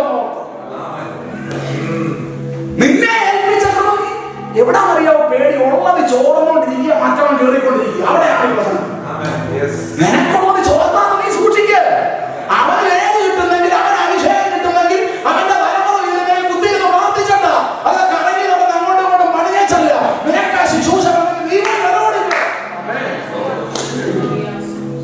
സ്വന്തം അമ്മയുടെ പാടുന്നവരെ കാണുമ്പോൾ, ശുശ്രൂഷിക്കുന്നവരെ കാണുമ്പോൾ കണ്ണുകടിയാ. ഞാൻ ആത്മാവിൽ ദൂത് പറയാ, കുത്തിയിരുന്ന് കരഞ്ഞിട്ടുണ്ടോ? ദൈവശബ്ദം കേട്ടിട്ടുണ്ടോ? ഇടി നിന്റെ മേലുണ്ടോ? ആരൊക്കെ നിരക്കവരെ എഴുന്നേറ്റാലും നിന്റെ മേലുള്ള ശുശ്രൂഷ ദൈവം പൂർത്തീകരിക്കും. സ്തോത്രം, സ്തോത്രം, സ്തോത്രം. Praise the Lord. Praise the Lord. എന്റെ അപ്പനോട് പറഞ്ഞിട്ടുണ്ട്, അധികകാലം പോകത്തിൽ അവസാനിക്കും. എന്റെ അമ്മയാണ് എന്റെ കിടക്കയിൽ വന്ന. Praise the Lord. എന്റെ അമ്മയെന്ന് നിത്യം വിശ്രമിക്കുന്നു. എന്റെ കിടക്കയിൽ വന്നു. ഞാൻ 9 എനിക്ക് എക്സ്പീരിയൻസ് പറയുന്നതിന്റെ കാര്യം നമ്മുടെ കുഞ്ഞുങ്ങൾക്കൊക്കെ ഒരു ചലഞ്ച് വരാൻ വേണ്ടിയിട്ടാണ്. 10ാമത്തെ വയസ്സില് ഒക്കെ ഞാൻ മീറ്റിങ്ങിന് കഴിഞ്ഞ് വന്ന ബെഡിൽ കിടക്കുമ്പോൾ എന്റെ അമ്മ വെളുപ്പാങ്കാലം വരെ എന്റെ കട്ടിലെ കുത്തിയിരുന്ന് കരയും. കുത്തിയിരുന്ന് എന്താണ് പ്രാർത്ഥിച്ചത്? എന്റെ അപ്പനും അമ്മ ഇന്നുവരെ പ്രാർത്ഥിച്ചിട്ടില്ല. UK പോകണം, അമേരിക്ക പോകണം, ഇതുവരെ പ്രാർത്ഥിച്ചിട്ടില്ല. കുഞ്ഞിനെ പ്രാർത്ഥിച്ചിട്ടില്ല. എന്റെ അമ്മ എപ്പോഴും കരയുന്ന പ്രാർത്ഥന ഇന്നും എന്റെ മനസ്സിലുണ്ട്. മരിക്കുന്നവരെ അത് പ്രാർത്ഥിക്കുമായിരുന്നു. ദൈവമേ, ലോകത്തെല്ലാം അറിയപ്പെടാൻ വേണ്ടിയല്ല, ഈ അഭിഷേകം എന്റെ മോന്റെ മേൽ നടക്കരുത്. ഈ കൃപ എന്ത് ചെയ്ത് അപ്പൊ എന്റെ അമേരിക്ക പോയി UK പോകാൻ കുഞ്ഞുങ്ങളും സ്റ്റേജുകളിൽ പോകാൻ അപ്പനും അമ്മയ്ക്ക് ആഗ്രഹമില്ലാഞ്ഞിട്ടല്ല. അതാണ് ദർശനം. എന്നറിയോ? ഇവിടെ അഭിഷേകം ഉണ്ടെങ്കിൽ ദൈവം കൊണ്ടുപോയിക്കോളും. കൃപ ഉണ്ടെങ്കിൽ ദൈവം കൊണ്ടുപോയിക്കോളും. അതിനുവേണ്ടി പ്രാർത്ഥിക്കണോ? നിനക്കൊരു UK വിസയ്ക്കും അമേരിക്ക വിസയ്ക്കും അതിനു വേണ്ടി സ്പെഷ്യലി ഒരു പ്രവാചകനും നിന്നോട് ദൂത് പറഞ്ഞില്ലെങ്കിലും നിന്റെ മേൽ വചനവും ദൈവനിയോഗവും അഭിഷേകവും ഉള്ളിടത്തോളം കാലം പരിശുദ്ധാത്മാവ് തീരുമാനിക്കുന്നു എപ്പോൾ, എവിടെ, എങ്ങനെ യാത്ര ചെയ്യണം. ദൈവ പദ്ധതിക്കായി ഞാൻ ദൈവത്തിന് സ്തോത്രം. അപ്പോ ഈ പരിശുദ്ധാത്മാവിന്റെ നിറവിൽ നിന്ന് പരിശുദ്ധാത്മാവിന്റെ ശക്തിയിലേക്ക് യേശു കർത്താവ് മാറിയത് മരുഭൂമിയിൽ വെച്ചിട്ടാണ്. പട്ടുമത്തയിൽ കിടന്നാൽ ദൈവശക്തി പ്രാപിക്കാൻ പറ്റത്തില്ല. UK വന്നിട്ടും ദൈവമക്കളെ പരിശോധന മാറാത്ത എന്നറിയാമോ? ഒറ്റ കാരണത്തില ശക്തിയിലൊന്ന് പുതുക്കം പ്രാപിക്കാൻ. പരീക്ഷകൾ ഇപ്പോഴും നിന്നോട് പോരാടുന്നത് എന്താ അറിയാമോ? അടുത്ത ശക്തിയിലേക്ക് നീ ഒരു പുതുക്കം പ്രാപിക്കാൻ. യോഹന്നാനോട് ചോദിച്ചാൽ യോഹന്നാൻ പറയും, ആയിരങ്ങളുടെ നടുവിൽ ഞാൻ ശുശ്രൂഷിച്ചതാ. ഡൊമീഷ്യൻ എന്നെ നാടുകടത്തി ഇവിടെ എവിടെ കിടക്കുക? പത്മോസിന്റെ ദ്വീപിൽ. പിറകിലെ ബാക്ക്ഗ്രൗണ്ട് എന്താ? ഈജിയൻ കടലിടുക്കിൽ നിന്ന് ആക്രോശത്തോടെ ഉയരുന്ന തിരമാലയുടെ ശബ്ദം. മുൻപിലെന്താ? ആർക്കും വേണ്ടാത്ത അസ്ഥിക്കൂടയുടെ വിജയത.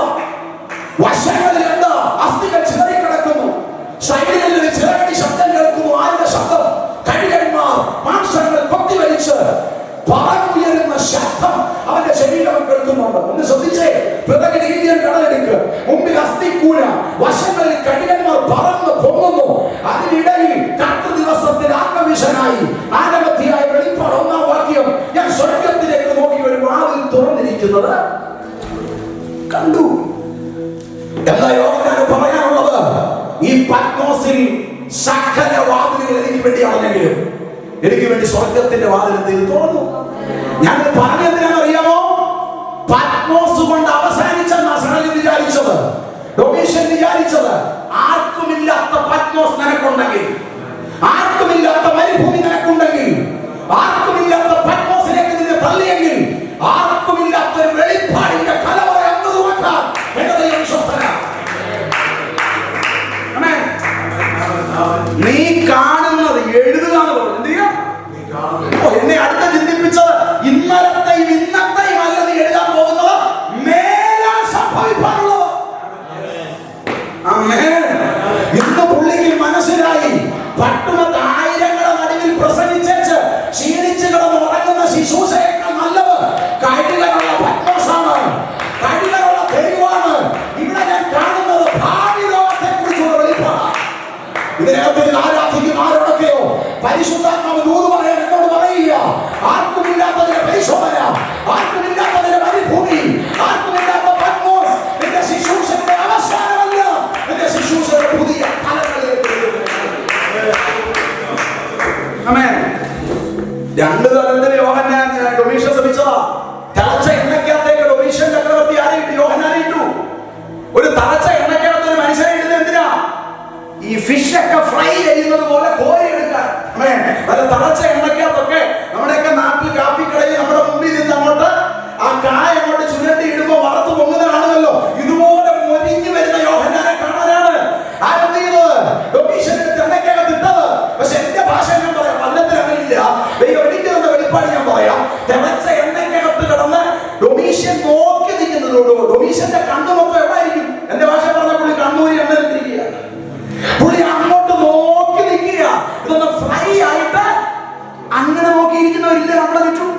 അവൻ എണ്ണ തിളപ്പിച്ചത് എന്താ? നീ സുഖമായിട്ടോടെ കിടക്കണോ, അല്ല നീ മൊരിഞ്ഞ് ഫ്രൈ ആയിട്ട് വരാൻ. പക്ഷെ മൊരിഞ്ഞ് ഫ്രൈ ആയിട്ട് വരുന്ന യോഹന്നാനെയല്ല കണ്ടത്. എന്നാ പറയുക ജോസഫ് പാസ്റ്റർ കണ്ടത്?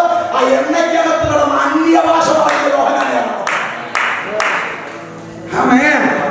എന്റെ ഭാഷ പറഞ്ഞാൽ ആത്മനിയോഗമുള്ളവനെ ഏത് എണ്ണയ്ക്കകത്ത് കൊണ്ടിട്ടാലും, വെളിപ്പാടുള്ളവനെ ഏത് പത്മോസിൽ കൊണ്ടിട്ടാലും അവന്റെ വീര്യം കുറയുകയല്ല, അവൻ പുതിയ ശക്തിയോടെ എഴുന്നേറ്റ് വരും.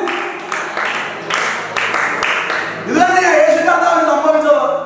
പിശാചിന്റെ വിചാരിച്ച രണ്ടൂന്ന് പരീക്ഷ അവനെ വട്ടം കിടക്കുമ്പോ പ്രാപിച്ച നിറവിടെ ചോർന്നു പോയി വീട്ടിൽ പോകുമെന്ന്. പിശാചൻ നീ വിചാരിച്ചതല്ല പരിശുദ്ധാത്മാവിന്റെ നിറവ്.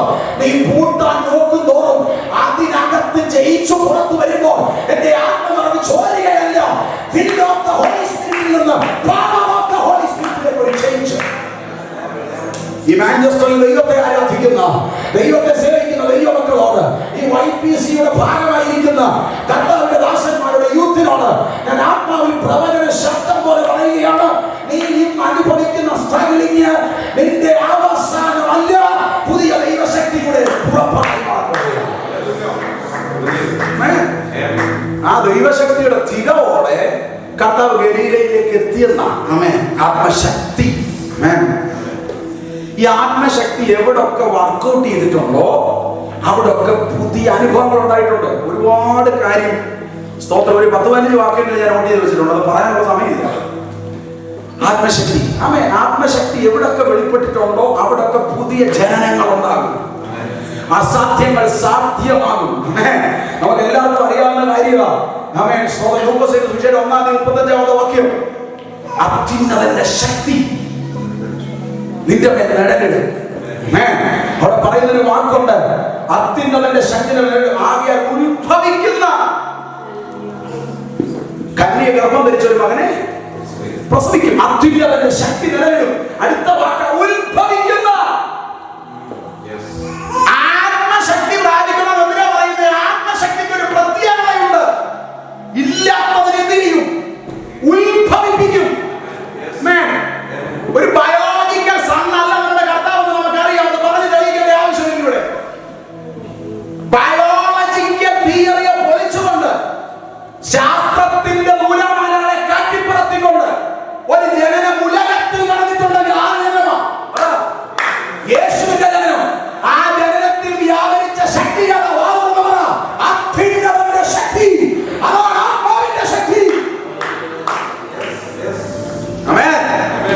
ആത്മാവിന്റെ ശക്തിക്ക് എത്രയേറെ പവർ ഉണ്ടെന്ന് ഞാൻ വേറെ ഒന്നും ചിന്തിച്ചല്ല ചിന്തിക്കുന്നത്. ഞാൻ ഇത് ചിന്തിക്കുമ്പോഴാണ് ആത്മശക്തിക്ക് എത്ര സാധ്യതയുണ്ടെന്ന് മനസ്സിലാകുന്നത്. ഒരു ബയോളജിക്കലായി 9 മാസം ഒരു കുഞ്ഞിനെ ചുമന്ന് പ്രസവിക്കുന്ന ശാസ്ത്രത്തെ ഒറ്റ ദിവസം കൊണ്ട് കാറ്റിൽ പറത്തിയ ഒരു ദൈവശക്തി ഉണ്ടെങ്കിൽ, അത് ഉയരത്തിൽ വെളിപ്പെട്ട ദൈവശക്തിയാണെങ്കിൽ ആ ശക്തി നിന്റെ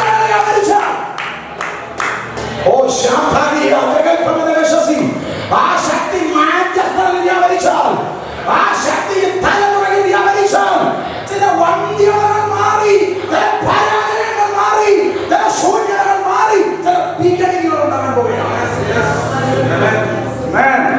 ആത്മശക്തി ജനനങ്ങൾ നടത്തുന്നതാണ്. ആത്മശക്തി അസാധ്യങ്ങളെ സാധ്യമാക്കുന്നതാ. ഈ സ്ത്രീ എന്തുമാത്രം നിന്നെ അനുഭവിച്ച സ്ത്രീയാണെന്നറിയാമോ? യോസഫുമായിട്ടുള്ള വിവാഹത്തിന് തയ്യാറായിരിക്കുന്ന സമയത്തായി നടക്കുന്ന ഇതിന്റെ ചരിത്രം അങ്ങനെയാണ്. പക്ഷേ ആ യോസഫുമായിട്ടുള്ള ആ മന്ദവിഷയം ചരിത്രം ഒരുപാട് പറയാൻ അധികം പറയുന്നില്ല. ഒന്ന് ആലോചിച്ച് നോക്കിയ ഒരു സ്ത്രീ ആ കാലത്തിൽ ഇങ്ങനെ ഗർഭം ധരിക്കുമ്പോൾ സമൂഹത്തിൽ നേരിടുന്ന വെല്ലുവിളി ഇതൊന്നുമില്ല എന്നൊക്കെ കഥ പറയാൻ ആൾക്കാർ ഇഷ്ടംപോലെ. പക്ഷേ ആ വ്യക്തിക്കുള്ള ചങ്കുറപ്പെന്നും അറിയാമോ? ആരൊക്കെ എന്തൊക്കെ പറഞ്ഞാലും എന്റെ അകത്ത് കിടക്കുന്നത്. യേശുവിന്റെ അമ്മയായ മറിയ നമ്മൾ ആരാധിക്കുന്നില്ല. എന്നാൽ ഞാൻ പറയുന്നു, ഞാൻ ഏറ്റവും കൂടുതൽ ലോകത്തിൽ ബഹുമാനിക്കുന്ന ഒരു സ്ത്രീ ഉണ്ടെങ്കിൽ ആരാണ്? യേശുവിന്റെ അമ്മയാണ്. അവൻ ആരാധിക്കുന്നില്ല.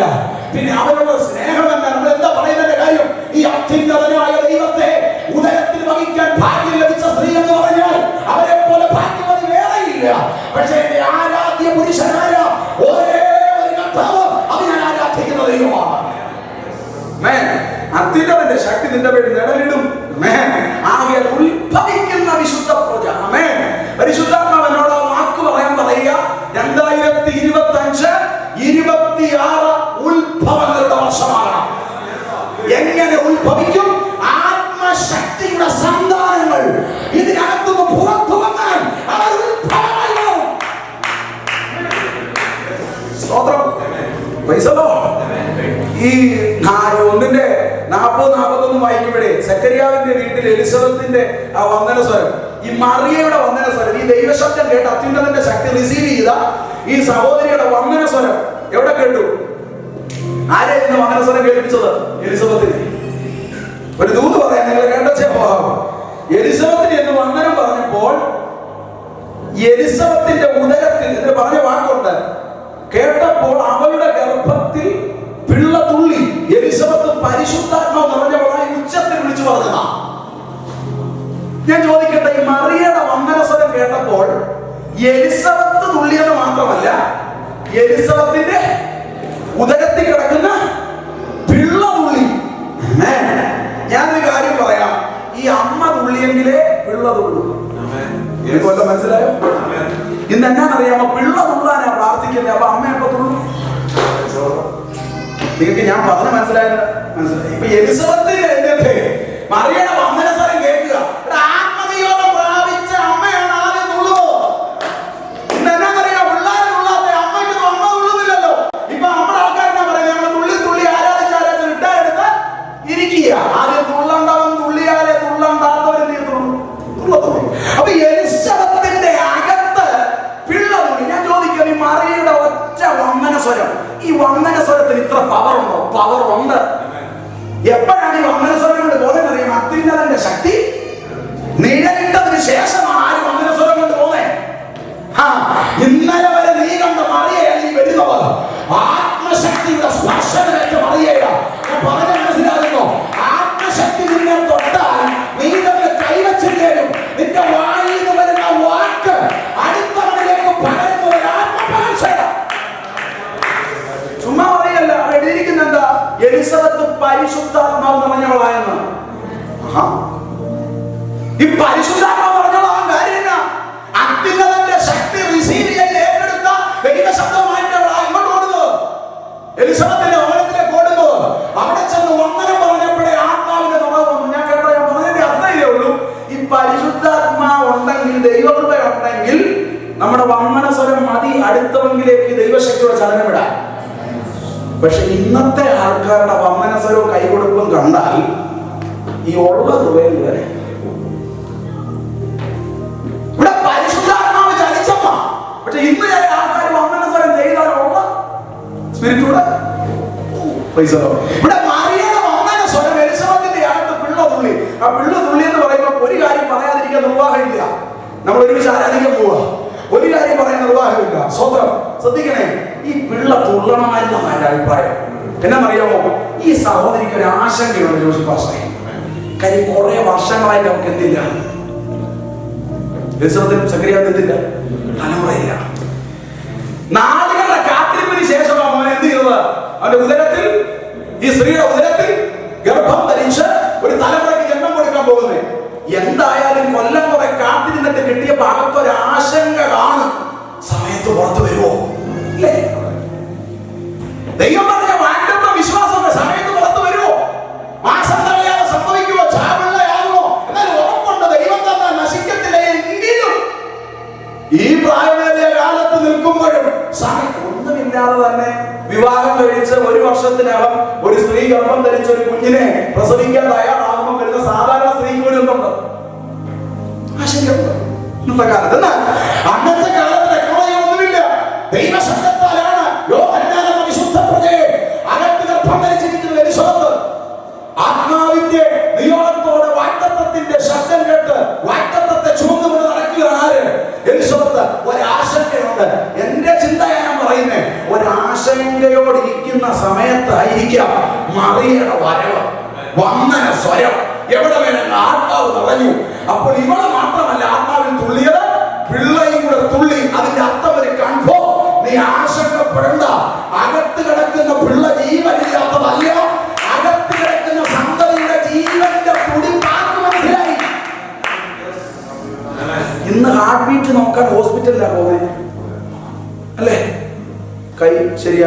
അനക്കമുണ്ടോ?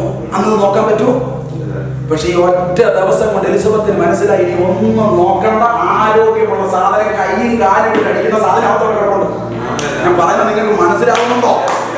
അതിന്റെ അർത്ഥം നിനക്കിനി ആശങ്ക വേണ്ട, അകത്ത് പിള്ളക്കൊരു ജീവന്റെ തുണിപ്പുണ്ട്. ഞാൻ പറഞ്ഞത് മനസ്സിലായോ? വാഗ്ദത്തങ്ങളുടെ മുമ്പിൽ ആശങ്കയോടിരിക്കുന്ന ആ സ്ത്രീയെ അന്ന് ധൈര്യപ്പെടുത്തിയത് ആത്മാവിന്റെ നിറവ് അവിടെ അകത്തൊരു ചലനം തുടങ്ങിയിട്ടാണെങ്കിൽ ആത്മാവിനോട് പറയുകയാണ്, ചില ആശങ്കകളെ മാറ്റുന്നത് ആത്മനിറവ് പ്രാപിച്ച ചിലരുടെ കണക്ഷനാണ്. നമുക്ക് മനസ്സിലായി, എനിക്ക് പ്രശ്നമില്ല, ദൈവത്താൽ കേട്ട വാഗ്ദത്തം നിവർത്തീകരിക്കപ്പെടാൻ പോവുകയാണ്. പരിശുദ്ധാത്മാവിന്റെ ശക്തി ഒരുവന്റെ മേൽ വന്നാൽ വ്യത്യസ്തമായ സാധ്യതകളാണ്.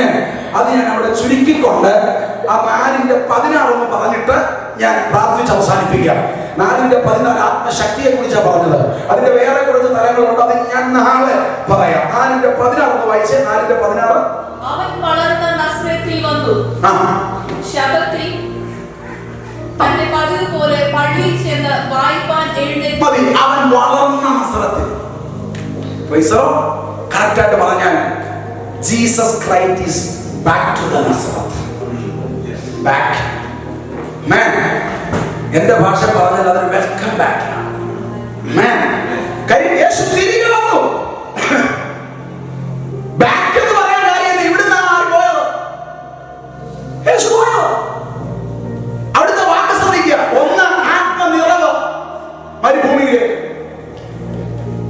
1-ാം വാക്യത്തിൽ യേശു യോർദാനിൽ, 14-ാം വാക്യത്തിൽ യേശു ഗലീലയിൽ, 16-ാം വാക്യത്തിൽ യേശു നസറത്തിൽ എന്ന് പറയാനല്ല എനിക്ക് മനസ്സ്, യേശു വീണ്ടും നസറത്തിൽ. എന്താണ് വീണ്ടും നസറത്ത് എന്ന് പറയാൻ കാര്യം യേശു കർത്താവിനെ അംഗീകരിക്കാത്ത സ്ഥലമായിരുന്നത്. ആത്മശക്തി പ്രാപിച്ചാലുള്ള ഏറ്റവും വലിയ പ്രത്യേകത ഇനി പറയാൻ പോകുന്നത്, അവിടെ അവനെ വളർത്തിയ നസറത്ത് എന്നാണ് എഴുതിയിരിക്കുന്നത്. അതാണ് അവിടെ തോന്നുന്നത്. നിങ്ങൾ ആ വാക്യം നോക്കി. അവനെ വളർത്തിയ നസറത്തെന്നാണോ വളർന്ന നസറത്തെന്നാണോ? അതിന്റെ അർത്ഥം നസറത്തിൽ ആരും എന്ത് ചെയ്യത്തില്ല, സ്വന്തം നാട്ടിൽ ആരും എന്ത് ചെയ്യത്തില്ല, വളർന്നില്ല. ചിലർക്ക് പിന്നെ സ്വന്തം നാട്ടിൽ സാക്ഷ്യമില്ല, അത് വേറെ കാര്യം. സാക്ഷ്യമില്ലാഞ്ഞിട്ട് നീ മേടിക്കുന്ന അടിയൊക്കെ സ്വന്തമായിട്ട് മേടിച്ചോ.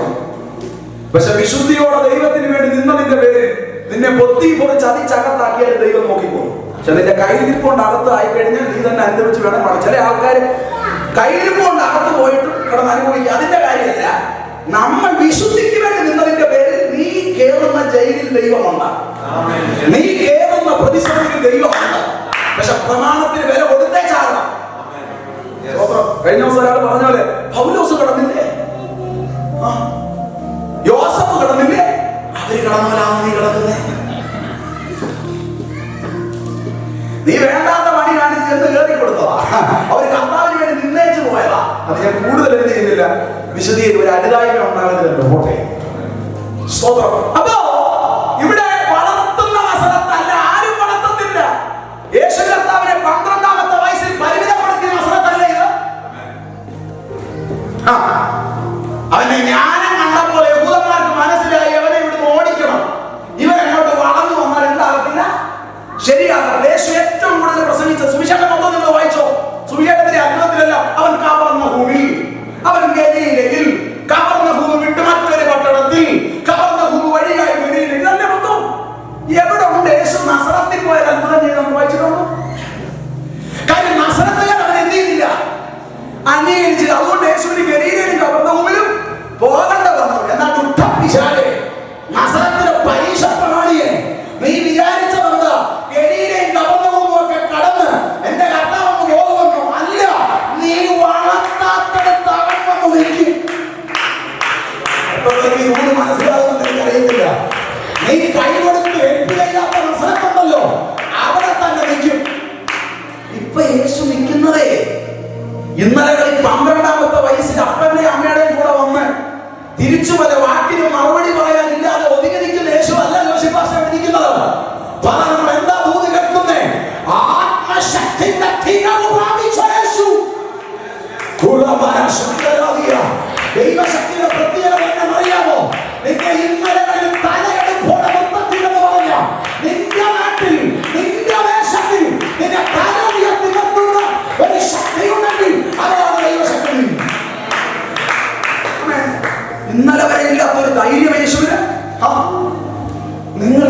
ഉദ്ദേശം നസറത്തിൽ നിൽക്കുന്ന യേശുവിനെ കുറിച്ച് മാത്രമല്ല.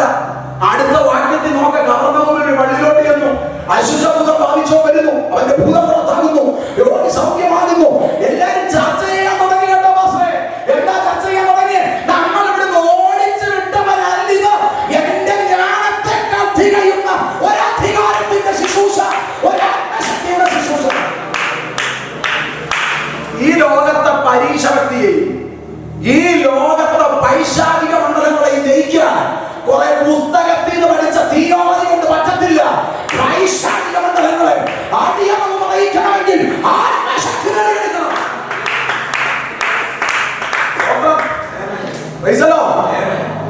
എല്ലാവരും ആവേശത്തോടെ പറയും, കടിച്ച വാങ്ങി തന്നെ വിഷമെടുത്ത് രോഗി സൗഖ്യമായി, ഭൂതം അടറിയോടി. ഇതൊക്കെ എങ്ങനെ നടന്നതാ?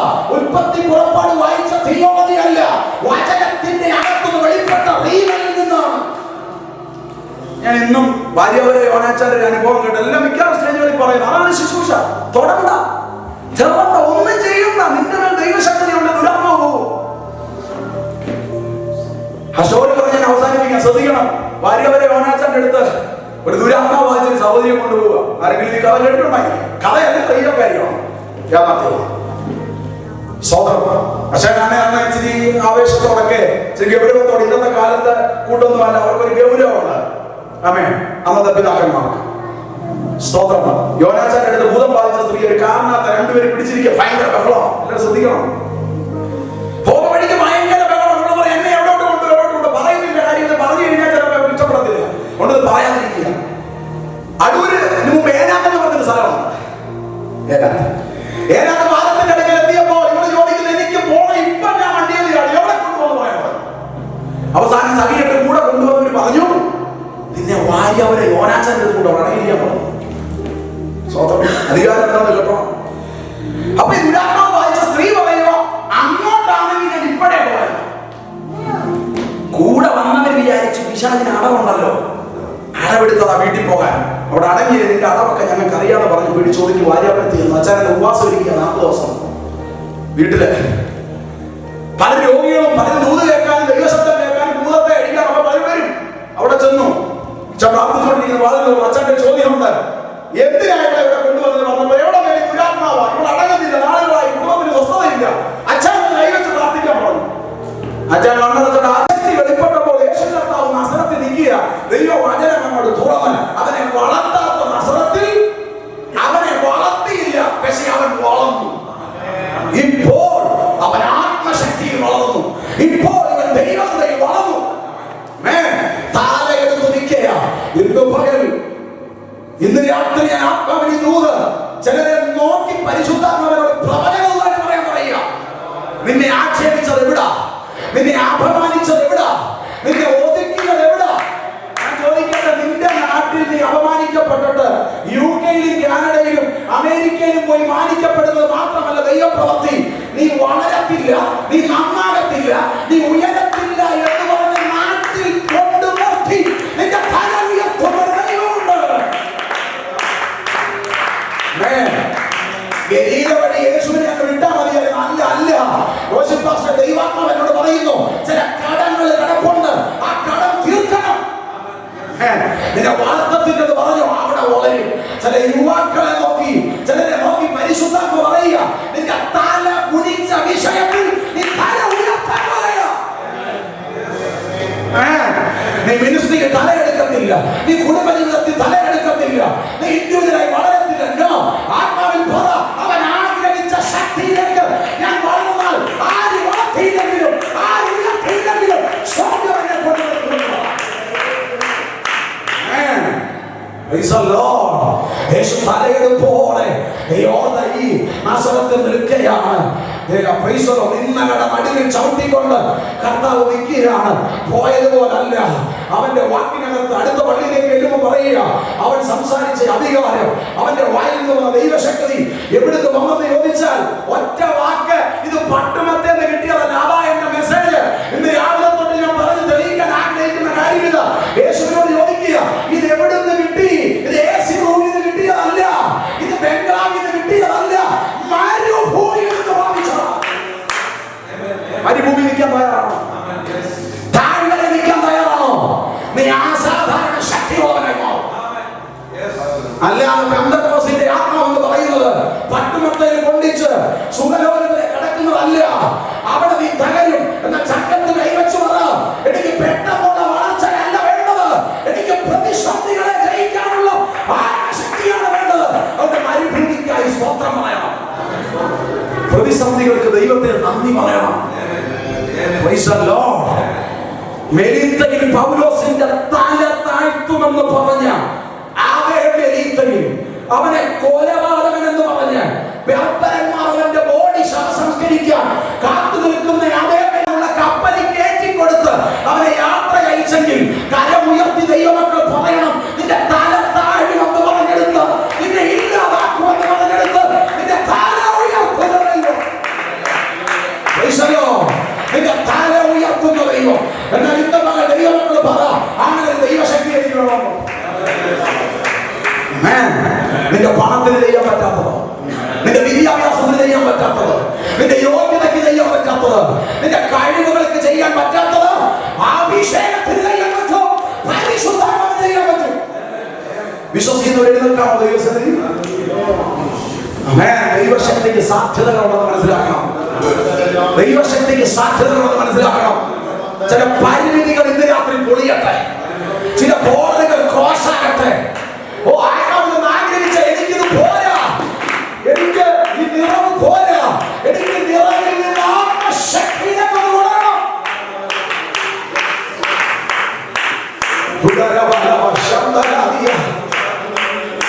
യോഗയിൽ കിടന്ന് കറങ്ങുന്ന ഒരു സർക്കംസ്റ്റാൻസസിൽ കിടന്ന് കറങ്ങുന്ന ഒരു നിറവ് മാത്രം എനിക്ക് പോരാ.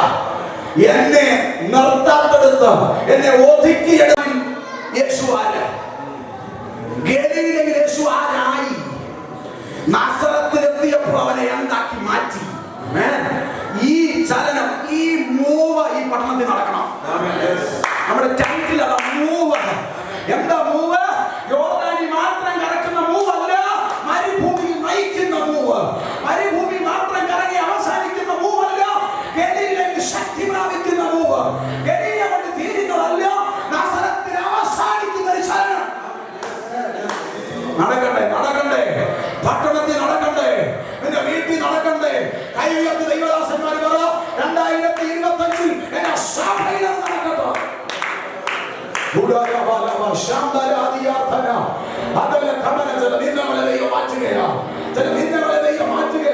ചിലരുടെ പരിശുദ്ധാത്മാവ് വിവേചിച്ചു പറയുന്നു, വിവേചിച്ചു പറയുന്നു. നിന്റെ തലമുറ എങ്ങും ആകത്തില്ല. നിന്റെ സന്തതികളിൽ, നിന്റെ കുടുംബത്തിലും വെച്ച് ഏറ്റവും അപമാനിക്കപ്പെട്ട് നീ എവിടെ പോയാലും ശരിയാകത്തില്ലെന്ന് പറഞ്ഞ് നിന്റെ തലയ്ക്ക് നീതെ എഴുതിയ വിധി എടുത്ത് പണത്തിന് മാറ്റാൻ പറ്റത്തില്ല, ശരിയാ. പക്ഷെ നീ പ്രാപിച്ചെടുക്കുന്ന ദൈവശക്തികൾ നിന്നെ ചെയ്യാൻ പറ്റും. ഇന്ന് രാത്രി സന്ദേശം ഏറ്റെടുത്ത് വീട്ടിൽ പോകാവൂ, സന്ദേശം ഏറ്റെടുത്ത് പോകാവൂ. നിറവിൽ നിന്ന് ശക്തിയിലേക്ക് ഒരു ശരീരത്തിൽ നടക്കാൻ പോകുകയാ. പരിശുദ്ധാത്മാവ് തീരുമാനിക്കട്ടെ, എന്റെ ബുദ്ധി സൈലന്റ്, എന്റെ ബോഡി സൈലന്റ്, എന്റെ ശരീരം സൈലന്റ്, പരിശുദ്ധാത്മാവ് ആക്റ്റീവാകട്ടെ. നമ്മൾ കരം അടിച്ച് ദൈവശബ്ദം ഏറ്റെടുത്ത് ദൈവത്തെ ആരാധിക്കാൻ പോകുകയാണ്. എല്ലാവരും കരങ്ങൾ അടിച്ച് അഭിഷേകം കൊടുക്കും.